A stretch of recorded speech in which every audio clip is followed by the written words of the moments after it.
এই গরমে রোদ্দুরে ঘুরে ঘুরে মুখের মধ্যে অনেক ট্যান পড়ে গেছে, কালো হয়ে গেছে, কিন্তু পার্লারে গিয়ে যে ট্রিটমেন্ট করবো সেই সময়টাও নেই। খুব দুশ্চিন্তা হচ্ছে, তাই না? আর দুশ্চিন্তা করতে হবে না। তোমাদের সমস্যার সমাধানের জন্য আমি একটা ছোট্ট ভিডিও বানিয়েছি। এই ভিডিওটা খুব ভালোভাবে মন দিয়ে দেখো এবং এই ভিডিওর মধ্যে আমি যে রেমেডিটা বানিয়েছি সেটা ভালো করে নিজের মুখে অ্যাপ্লাই করো। দেখো সমস্ত ট্যান ক্লিয়ার হয়ে যাবে। তার আগে আমার চ্যানেলটাকে তোমরা সাবস্ক্রাইব করে আমাকে পাশে থাকো। প্রথমেই আমি একটু হলুদটাকে গ্রেট করে নিলাম, এরপর একটু অ্যালোভেরা নিয়ে সেটাকে জেলটা বার করে নিলাম গ্রেটেশনের মাধ্যমে। এবার আমি একটু টক দই মিশিয়ে নিলাম তার সঙ্গে।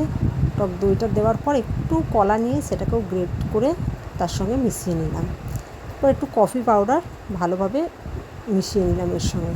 তারপর 1 চামচ বেসনটা দেওয়ার পর এতে সামান্য পরিমাণ একটু চিনি নিয়ে মিশিয়ে নিলাম। এগুলোকে কিন্তু খুব ভালো করে মিক্সড করতে হবে, যেন চিনির দানা না থাকে। দেখো খুব ভালো করে আমি মিক্সড করে নিয়েছি। এরপর এটা আমি ফেসের মধ্যে অ্যাপ্লাই করব। তোমরাও এইভাবে অ্যাপ্লাই করতে চাও যদি ট্যান থেকে মুক্তি পেতে চাও এবং সাদা ধপধপে এরকম স্কিন পেতে চাও। তাড়াতাড়ি রেমেডিটা তৈরি করে ফেলো আর মুখের মধ্যে লাগিয়ে নিয়ে আমাকে জানাও কেমন রেজাল্ট পেয়েছো।